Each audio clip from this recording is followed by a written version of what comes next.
এমন কোনো মানুষ আছেন এই সংসারে যার অসুখ করে না?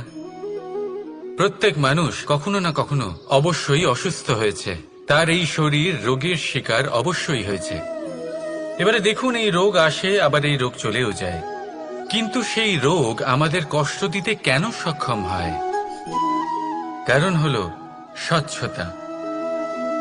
যদি এই স্বচ্ছতা শরীরে না থাকে তাহলে মানুষকে শারীরিক কষ্ট পেতেই হবে। ঠিক সেইভাবেই অত্যন্ত প্রয়োজনীয় হলো এই স্বচ্ছতা যেন মনেও থাকে। যদি এই স্বচ্ছতা মনে না থাকে তাহলে মানুষ চারিত্রিকভাবে কষ্ট সহ্য করেন। এবারে নিবারণ কি হতে পারে? বড়ই সহজ এর উপশম। যদি রোগ শরীরে হয় তাহলে সর্বপ্রথম স্বচ্ছতা বজায় রাখতে শিখুন, এই শরীরকে পরিষ্কার রাখতে শিখুন। বিচক্ষণতার সাথে এই রোগের সম্মুখীন হন, ভয় পাওয়ার কোনো দরকার নেই। ব্যায়াম করতে থাকুন, সব ঠিক হয়ে যাবে। সেইভাবেই যদি এই অসুখ মনে হয় তাহলে কি করা যায়? সর্বপ্রথম তার আধারের উপরে নজর দিন। আপনার এই আধারই হলো আপনার আহার। যা আপনি আহার করবেন সেরকমই মানুষ হয়ে উঠবেন। সেইভাবেই আপনি যেরকম ভাবেন সেরকমই মানুষ হয়ে উঠবেন। সেই জন্য নিজের ভাবনাকে শুভ করুন, নিজের দৃষ্টিভঙ্গিকে শুভ করে তুলুন, সবকিছু সঠিক হবে। আপনার আমার সবার মধ্যেই এক রাক্ষস বাস করে, তার সম্মুখীন হন, তাকে পরাস্ত করুন।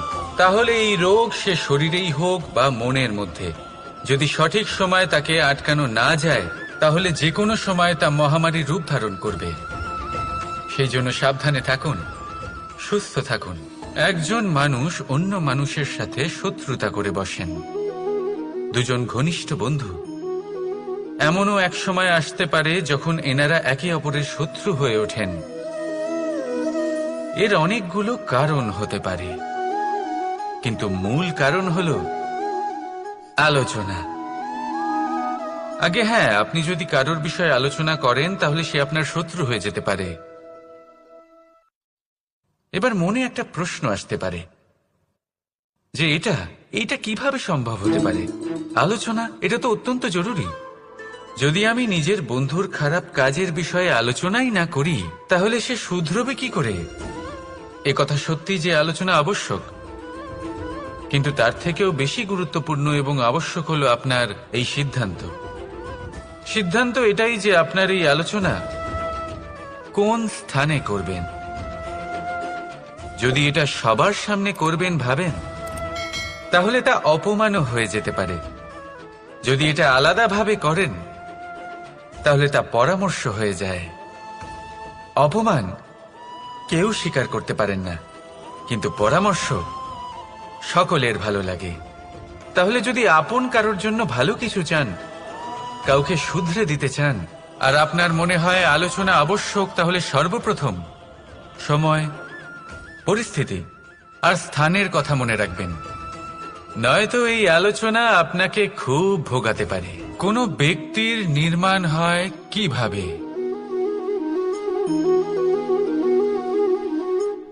কেউ বলবেন পঞ্চতত্ত্বের দ্বারা, কেউ বলবেন আত্মা, দেহ ও চেতনার দ্বারা, কেউ বলবেন ঈশ্বরের কৃপার দ্বারা, তো কেউ বলবেন এই প্রকৃতির পরীক্ষার দ্বারা। না, মানুষের নির্মাণ হয়ে থাকে বিশ্বাস দ্বারা। ব্যক্তি তখনই গড়ে ওঠেন যখন ব্যক্তিত্ব থাকে, ঠিক কিনা? আর ব্যক্তিত্ব তখনই হবে আর সেরকমই হবে যেরকম বিশ্বাস আপনি নিজের উপরে রাখবেন। যদি আপনি মনে করেন আপনি বিষের ন্যায় হবেন তাহলে আপনি বিষাক্তই হবেন। যদি আপনি এটা মনে করেন যে আপনি অমৃতের ন্যায় হবেন তাহলে আপনি অমরই হয়ে যাবেন। যদি আপনি নিজের উপরে বিশ্বাস রাখেন যে আপনি সংসারের সব থেকে উঁচু পর্বতের শিখরে পৌঁছতে পারবেন তাহলে আপনি অবশ্যই পৌঁছবেন। যদি আপনার এরকম মনে হয় যে আপনি এরকম কখনো করতে পারবেন না তাহলে এরকম কখনোই হবে না। ভেবে দেখবেন, বিশ্বাসের মধ্যেই বিশ্ব বাস করে থাকে। তো আপনার অস্তিত্ব কেন করবে না? যেমন বিশ্বাস আপনি নিজের উপরে রাখবেন, তেমনই আপনি হয়ে উঠবেন। সেই জন্য নিজের উপরে বিশ্বাস রাখুন। আর হ্যাঁ, ভালোবেসে বলুন, রাধা রাধা। কি ভাবছেন? আজ কৃষ্ণ রথীর স্থানে বসে আছে, যেখানে ওর সারথীর স্থানে বসা উচিত ছিল। এটাই ভাবছিলেন তো? অনেক সময় এমন হয় যে আমরা যা দেখছি তা সত্যি হয় না। যেমন সূর্য। সূর্যকে আমরা দেখতে পাই কারণ তাকে দেখা যায়। তবে সত্যি হলো এটাই যে আমরা সূর্যকে দেখতে পাই কারণ আমরা সূর্যকে দেখি। এবার নিজের চোখ বুজে ফেলুন। এবার দিন না রাত কিছুই যায় আসে না। ঠিক সেইভাবে ধর্ম স্থাপনের এই কাজে, ধর্মের এই পথে আমি সারথি নই, আমি হলাম রথী। আর আমি খুঁজে চলেছি সেই সারথি যিনি ধর্ম, কর্ম এবং ভক্তিতে পরিপূর্ণ। ধর্ম যা আপনাকে সঠিক পথে চালনা করে, কর্ম যা আপনাকে পরিশ্রম করায়, আর ভক্তি তাকে সেই পথ থেকে বিচলিত হতে দেয় না।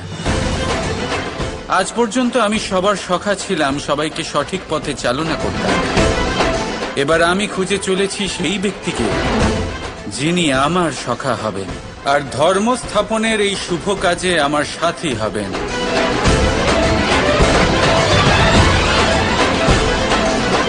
বন্দে কর্মা, বন্দে ধর্মা, রাধা রাধা। দাদা আমাকে সব সময় জিজ্ঞাসা করেন যে কানাই, তোমার এই মুখের হাসি, তোমার মুখে সব সময় কেন থাকে, কিভাবে থাকে? সামনে শত্রুপক্ষকে দেখেও ধৈর্য হারাও না, কেউ তোমার নিন্দে করলেও তার সাথে ঝগড়া করো না, কেউ তোমার বিষয় খারাপ ভাবলেও তাকে ঘৃণা করো না। কিভাবে আর কেন করো? আপনার মনেও নিশ্চয়ই এই প্রশ্ন আসে। এবারে বলি, এর উত্তর অত্যন্ত সরল। কখনো দেখেছেন গরু আর তার বাচ্চাকে কিভাবে সে তার মায়ের দুগ্ধ পান করে? সুখে থাকে কারণ ও জানে যে ওর মা এই দুগ্ধরূপী অমৃত ওকে খাওয়াতেই থাকবে। ও জানে যে এই সময় শুধু ওর জন্য, যাতে ও নিজের মায়ের এই দুগ্ধরূপী প্রসাদ গ্রহণ করতে পারে, আর সেই জন্য ও সুখে থাকে। সেইভাবেই এই জীবন হলো ভালোবাসা। এতই ছোট হলো এই জীবন যে ভালোবাসার জন্য কম পড়ে যায়। ঘৃণা করে কেন সময় নষ্ট করব? আমি এটাই করি, আপনিও এটাই করুন। ভালোবাসুন, সবার মধ্যে ভালোবাসা ছড়ান, আর এই ভালোবাসার সাথেই বলুন, রাধা রাধা। যুদ্ধ। আমরা সবসময় আমাদের জীবনের প্রত্যেকটা যুদ্ধ জয় করতে চাই। এমন কোনো যুদ্ধ নেই যে আমরা হারতে চাই। কিন্তু যুদ্ধ জয় করার জন্য সবসময় আক্রমণ করা বা শত্রুর সামনে গিয়ে দাঁড়িয়ে পড়া, তা কিন্তু সঠিক পদ্ধতি নয়। আর এটা যে সবসময় জয় এনে দেবে তাও নয়। জেতেন তিনি যিনি আগে শান্ত হয়ে শত্রুকে দেখেন, বোঝার চেষ্টা করেন, পরখ করেন, তার শক্তির সম্পর্কে অনুমান করেন, পরিকল্পনা করেন, আর তারপর বিবেক দিয়ে তার সম্মুখীন হন। কারণ শত্রু যে কেউ হতে পারে। শত্রু একজন মহাযোদ্ধা হতে পারে, আবার হতে পারে এক মহাব্যাধিও। যদি যোদ্ধা হয় তাহলে তার শক্তিকে বুঝুন, তার দুর্বলতা বুঝুন, আর যদি ব্যাধি হয় তাহলে তার ছড়ানোর কারণ বুঝুন, আর তারপর সেই কারণের উপর প্রহার করুন। রোগ মুক্ত হয়ে যাবে, আর তাকে পরাস্ত করা অত্যন্ত সহজ হয়ে যাবে। মনে রাখবেন, প্রত্যেক যুদ্ধ কিন্তু সীমান্তে লড়া হয় না। কিছু যুদ্ধ এমনও হয় যাতে ঘরে বসে জয়লাভ করা সম্ভব। তাহলে আপনিও এই যুদ্ধ জিতুন, আর আমার সাথে ভালোবেসে বলুন, রাধা রাধা। বর্ণমালার সব থেকে প্রথম অক্ষর হলো ক। হয়তো সেই জন্যই এই জীবনের, এই সংসারের সব থেকে প্রথম এবং গুরুত্বপূর্ণ জিনিস হলো কর্ম। এবার এই কর্ম আসলে কি? জন্মগ্রহণ থেকে মৃত্যু পর্যন্ত এই জীবনকালে মানুষ যা কিছু করে থাকেন সেটাই হলো ওনার কর্ম। এটা যা কিছু হতে পারে, দয়া করে দান করা ভিক্ষা, আবার ছলনা করার বাসনা নিয়ে বলা কোনো মিথ্যা। এবার একটা মানুষের কর্ম সমগ্র মানব জাতির প্রারব্ধ নির্ধারিত করতে পারে। এতটাই শক্তি থাকে এই কর্মে। যদি কথা বলা হয় ধর্ম স্থাপনের সারথীর, তাহলে তার সব থেকে গুরুত্বপূর্ণ গুণ হলো তার কর্ম। সেই জন্য আমি খুঁজে চলেছি এমন একজন ব্যক্তি যিনি শুধু বীর নন, যিনি কর্মবীরও।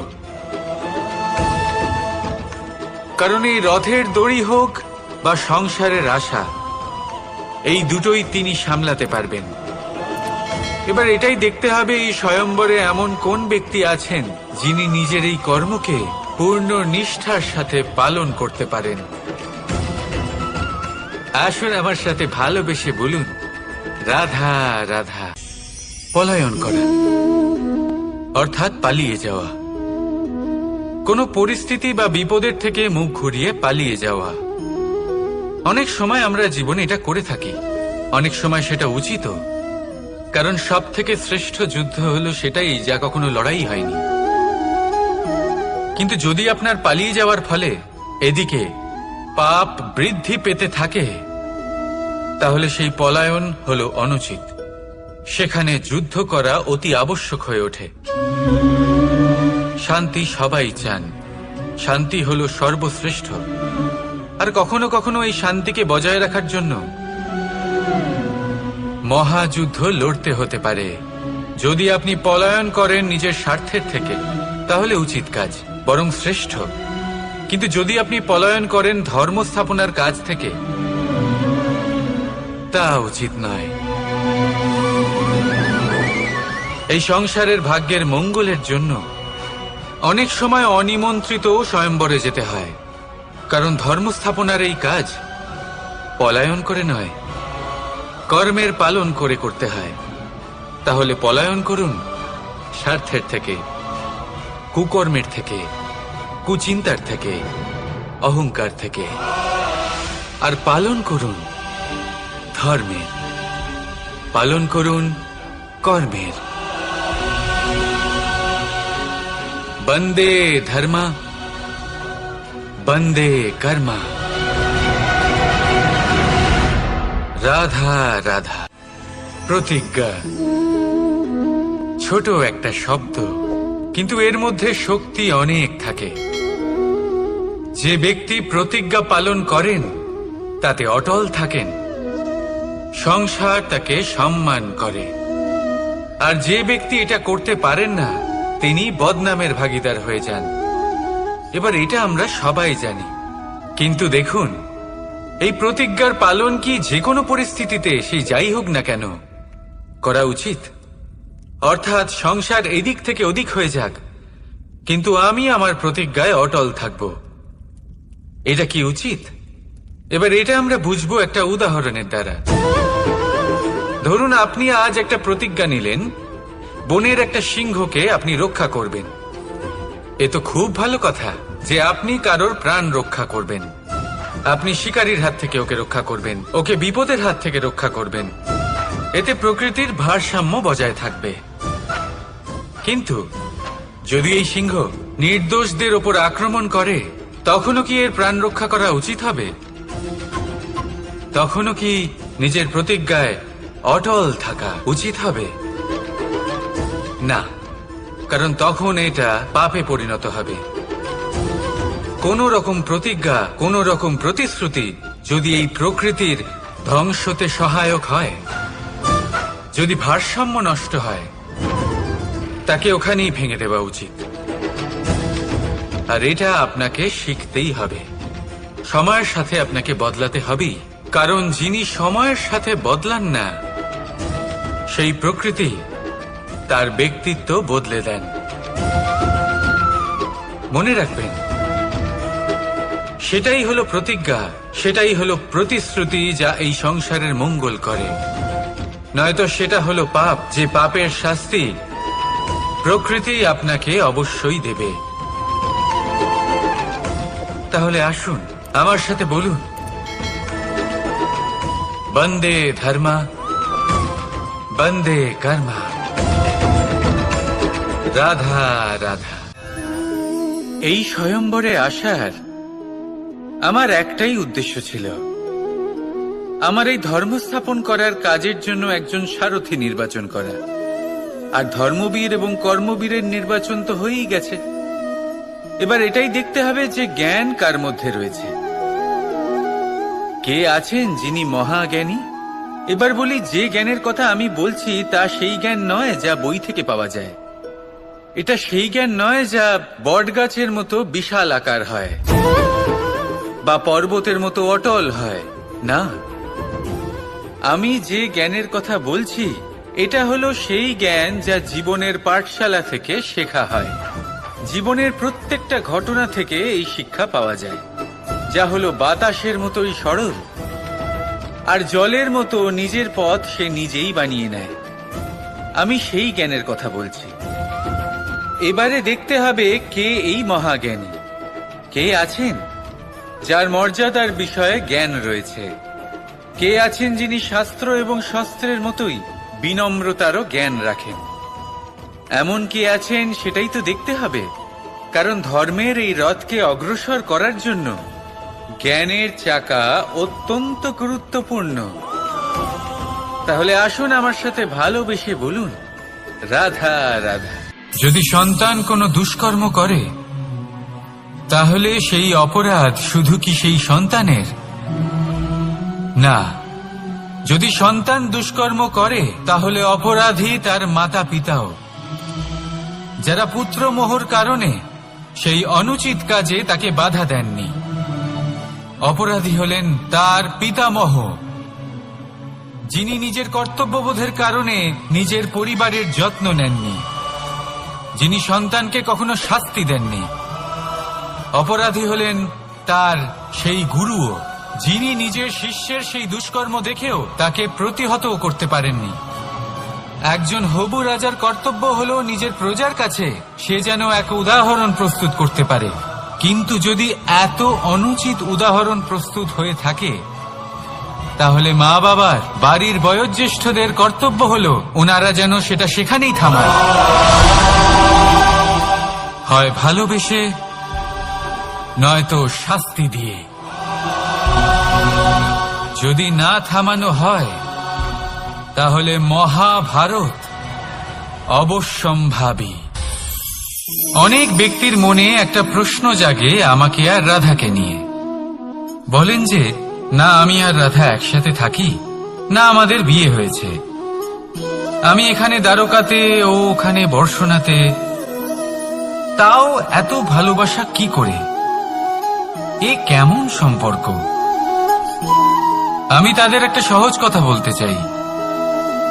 আপনি কখনো আয়নার দিকে দেখেছেন? নিজের দুই চোখের দিকে তাকিয়ে জিজ্ঞাসা করুন, এই দুই চোখ একসাথে কেন বন্ধ হয়, একসাথে কেন খোলে, একসাথে কেন ঘুমোয়, একসাথে কেন কাঁদে? আজীবন কোনো এক মানুষের সাথে সম্পর্ক রাখা অবশ্যই সম্ভব, তাদের সাথে দেখা না করে। আমার আর রাধার ভালোবাসাও কিছুটা এরকমই, আর কিছুটা এরকমই হয় ভালোবাসা দুই নয়নের মতো, যারা কখনোই মিলিত হবে না কিন্তু চিরকালের জন্য একসাথে জুড়ে থাকবে। এই অনুভূতি নিঃস্বার্থ হয়, আর এই নিঃস্বার্থ ভালোবাসা আপনাকে আনন্দের পথে অগ্রসর করে। জীবনে সবসময় নিঃস্বার্থভাবে ভালোবাসুন, শুধুমাত্র আনন্দই পাবেন। তাহলে আসুন আমার সাথে নিঃস্বার্থ। মানুষ অসুস্থ কেন হন? শারীরিক দুর্বলতার কারণে? না, মানুষ অসুস্থ হন তার মানসিকতার কারণে, তার বিবেকের কারণে, তার কর্মের কারণে, তার ক্রোধের কারণে। আর যখন কেউ সুস্থ হন, ঠিক হয়ে যান, তার মানে এটা নয় যে শুধু ওষুধের জন্য তিনি সুস্থ হয়েছেন। না, এটা কারোর তার প্রতি প্রেমের প্রভাব, বিশ্বাসের প্রভাব, সম্বলের প্রভাব। শুধুমাত্র ওষুধ দিয়ে কিছুই হয় না। যদি মনে প্রেম থাকে, বিবেক থাকে, বিশ্বাস থাকে, সম্বল থাকে, তবেই সেই ওষুধ কাজ করতে পারে। তাই মনে রাখবেন, এই জীবন হলো অত্যন্ত ছোট। মনে প্রেম ভাব রাখুন, মিত্রতা করুন, শত্রুতা নয়। ভালোবাসুন, বিদ্বেষ নয়। আর এই ভালোবাসার সাথেই বলুন রাধা রাধা। মানুষ নিজের জীবনে ঈশ্বরকে খুব মান্য করে, ওনার জন্য কি না করে। ভিন্ন ভিন্ন নামে তাকে স্মরণ করে, তাকে পুজো করে, তার আরাধনা করে। সে জানে যে ঈশ্বর তাকে শক্তি অবশ্যই দেবেন, তাকে সাহায্য অবশ্যই করবেন। কিন্তু যখন প্রশ্ন আসে গুরু এবং ঈশ্বরের, তখন গুরুর মান কখনো কম হওয়া উচিত নয়। কারণ সত্যি বলতে কি, গুরুই হলেন সেই সিঁড়ি যা বেয়ে আপনি ঈশ্বরের কাছে পৌঁছানোর পথ খুঁজে পাবেন। সেই পথ আপনি গুরুর থেকেই পাবেন। গুরু না থাকলে আপনি কখনো ঈশ্বর লাভ করতেই পারবেন না। আর জীবনে অনেক সময় লক্ষ্যের থেকেও অনেক বেশি গুরুত্বপূর্ণ হলো পথ। তাই এই পথের সম্মান করতে শিখুন, অর্থাৎ গুরুকে সম্মান করতে শিখুন। কারণ গুরুই হলেন পরমেশ্বর। তাহলে আসুন আর আমার সাথে ভালোবেসে বলুন রাধা রাধা। অহংকার অত্যন্ত বলশালী হয়। এই অহংকার মানুষকে কখনো নত হতে দেয় না। অদ্ভুত ব্যাপার, এই অহংকার যা মানুষকে কখনো নত হতে দেয় না, সেটাই তার পতনের কারণও হয়ে দাঁড়ায়। যেখানে মানুষ এটা ভাবতে শুরু করে যে শুধুমাত্র সেই যোগ্য, সেখান থেকেই তার পতন। রাধা। মানুষ এক অত্যন্ত বিচিত্র প্রাণী। পরিকল্পনা করে, ষড়যন্ত্র করে, প্রচেষ্টা করে কিনা। দেখুন, যদি কোনো মানুষ এটা ভাবে যে আমি সব কিছু করতে পারি, তাহলে তা হলো বিশ্বাস। কিন্তু যদি সে এটা ভাবতে থাকে যে শুধুমাত্র আমি এই কাজ করতে পারি, তাহলে তা হলো সেই ব্যক্তির অহংকার। আর এটা আপনাকে বিনাশের দিকে অবশ্যই নিয়ে যাবে।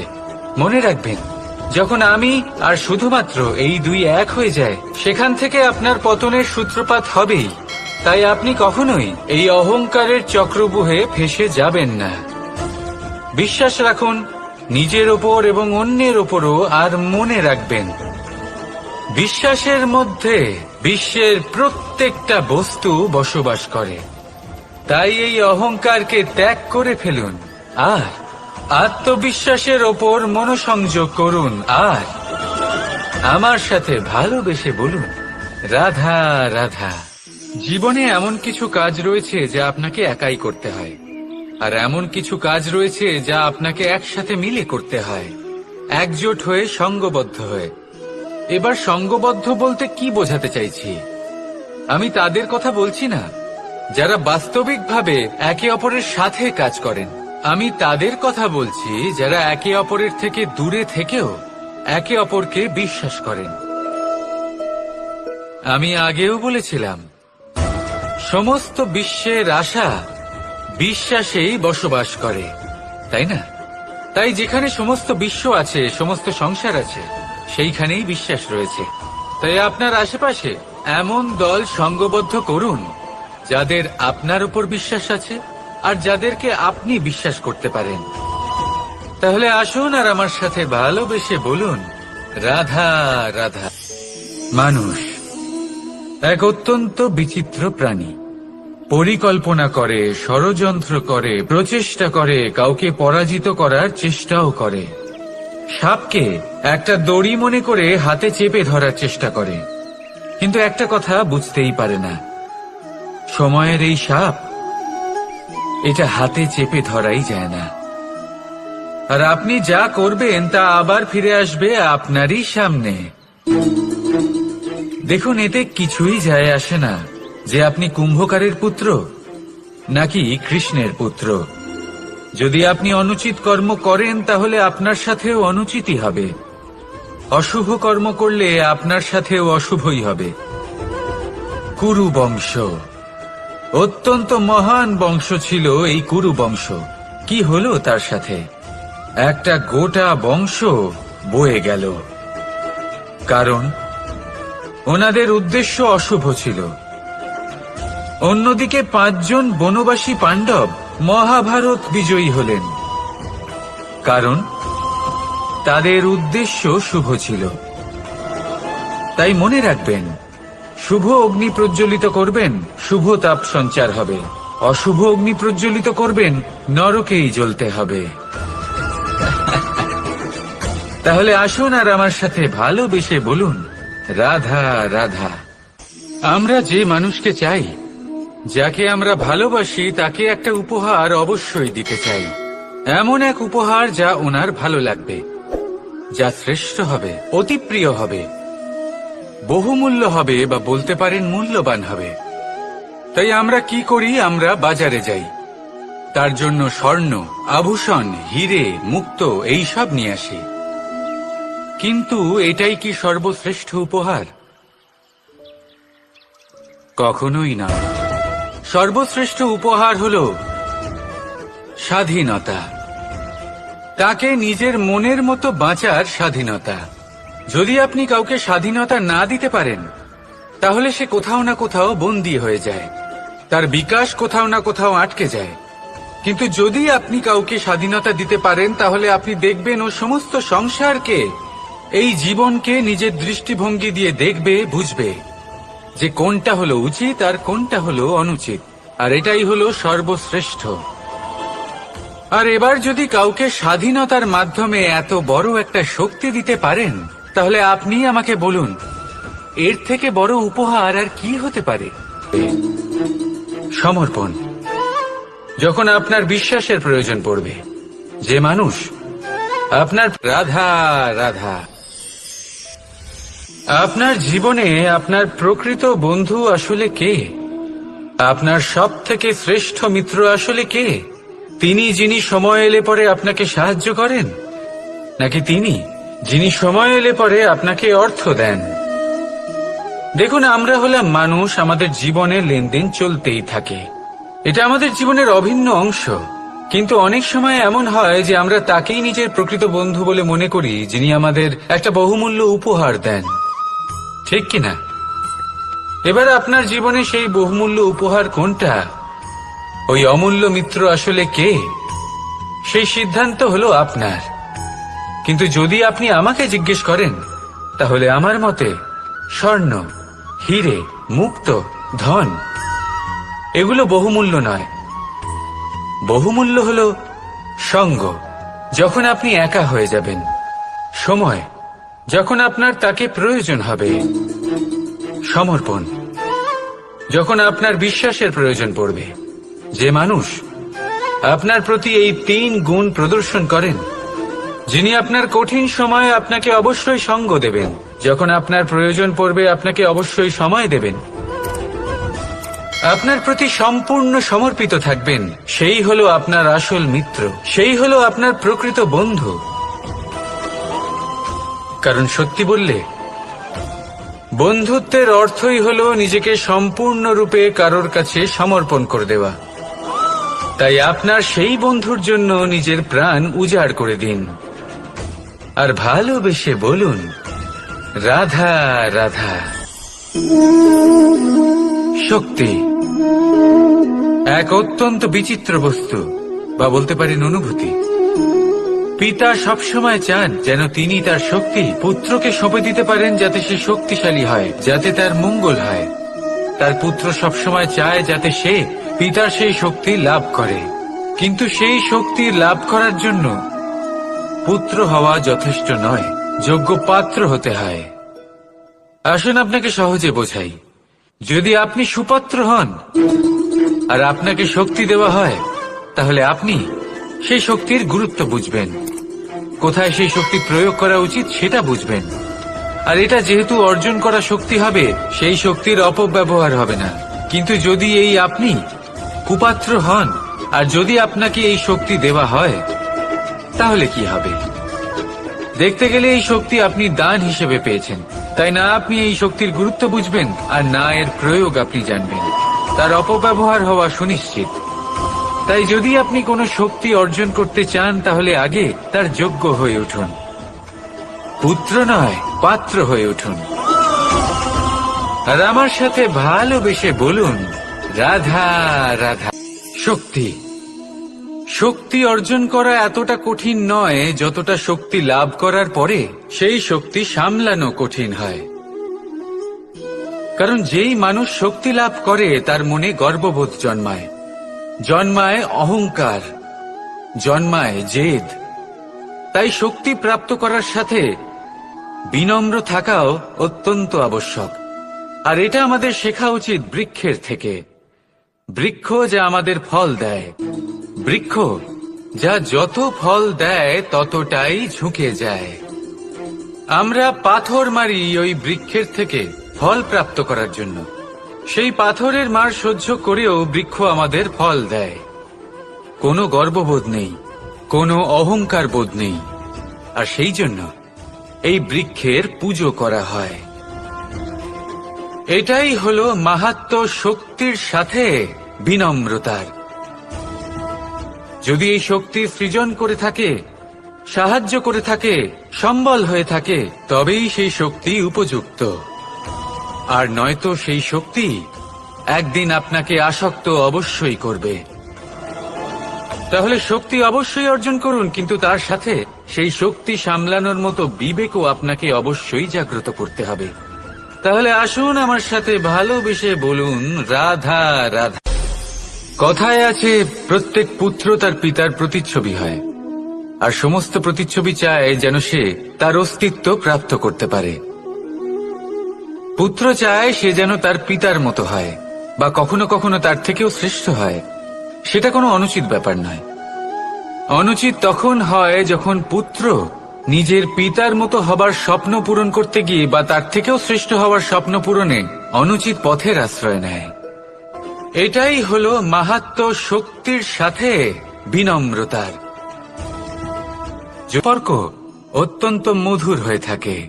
পিতা স্বপ্ন দেখেন, তাকে পূর্ণ করার সকল সম্ভাব্য চেষ্টা করেন, কিন্তু তাও অনেক সময় ওনার স্বপ্ন অপূর্ণ থেকে যায়। তখন পিতা ভাবেন যে স্বপ্ন উনি পূর্ণ করতে পারেননি, ওনার সন্তান তা অবশ্যই পূরণ করবে। যে স্থানে উনি কখনো পৌঁছতে পারেননি, সেই স্থানে ওনার পুত্র অবশ্যই পৌঁছবে। পিতা নিজের সন্তানের ভবিষ্যৎ নিয়ে সেই স্বপ্ন দেখেন, আর যখন সেই সন্তান সামনে এগোতে থাকে তখন তার দুঃখ হয় না, বরং গর্ব হয়। ওনার ভালো লাগে এটা দেখে যে ওনার সন্তান অনেক উন্নতি করছে। কিন্তু যখন সন্তান নিজের অভিভাবকের শক্তি দেখে, তার যশ দেখে হিংসা করতে থাকে, সমস্যা সেইখানেই শুরু হয়। সেই জন্য সকল সন্তানকে এটা মনে রাখতে হবে, দেখুন, পুত্র হবার সুবাদে, এক সন্তান হবার সুবাদে এটা হলো আপনার অধিকার যে আপনি আপনার পিতার থেকে বেশি উন্নতি করবেন। আপনার পিতাও এটাই চান, কিন্তু সুস্থভাবে এটা করুন। একটা রেখা টেনে নিন যাতে আপনি তাতে এগোতে পারেন আর আপনার পিতার তাতে গর্ববোধ হয়, আর সেই বিষয়ে দুঃখ না হয় যে আমার সন্তান আমাকেই ছোট করার চেষ্টা করছে। ইতিহাস সাক্ষী রয়েছে, যে মানুষ অন্য কাউকে ছোট করার চেষ্টা করেছেন সেই মানুষই ছোট হয়ে গেছেন। আর আমার মনে হয় না আপনি এটা চান, কারণ কোনো একদিন আপনিও কারোর পিতা হবেন। আসুন আমার সাথে ভালোবেসে বলুন, রাধা রাধা। ভক্তি আর শক্তি, এই দুইয়ের মধ্যে সম্পর্ক অত্যন্ত সরল। মানুষ ভক্তি করেন যাতে তিনি শক্তি লাভ করতে পারেন, আর শক্তি লাভ করার পরে ভক্তিভাব ভুলে যান, আর শক্তির প্রতি আসক্তিতে মত্ত হয়ে যান, আর সেখান থেকেই তার বিনাশ শুরু হয়। কেন? কারণ ভক্তির দ্বারা প্রাপ্ত শক্তি অন্য কারোর হিতের জন্য ব্যবহার করতে হয়, অন্য কারোর মঙ্গল করার জন্য ব্যবহার করতে হয়, কারোর বিনাশের জন্য নয়। এবার যদি আমি আপনাদের একটা উদাহরণ দিয়ে বোঝাই, তাহলে কোদাল দিয়ে আমরা মাটি কোপাতে পারি, একটা গর্ত খুঁড়তে পারি যাতে একটা নতুন বৃক্ষ জন্ম নিতে পারে, একটা বৃক্ষ যা অন্য জীবকে ফল প্রদান করবে, যাত্রীদের ছায়া প্রদান করবে। তাই আমরা কি করি? আমরা বাজারে যাই, তার জন্য স্বর্ণ, আভূষণ, হিরে, মুক্তো এইসব নিয়ে আসি। কিন্তু এই কোদালের ব্যবহার যদি আমরা অন্য কারোর ক্ষতি করার জন্য করি, তাহলে ক্ষতি শুধুমাত্র আমাদেরই হবে। তাই জীবনে যদি আপনি কোনো শক্তি লাভ করেন, হয়তো ভক্তির দ্বারা বা অন্য যেখান থেকেই হোক, তার সদ্ব্যবহার করতে শিখুন, নয়তো এই প্রাপ্ত শক্তি আপনার পতনের কারণ হয়ে দাঁড়াবে। তাহলে আসুন আমার সাথে ভালোবেসে বলুন, রাধা রাধা।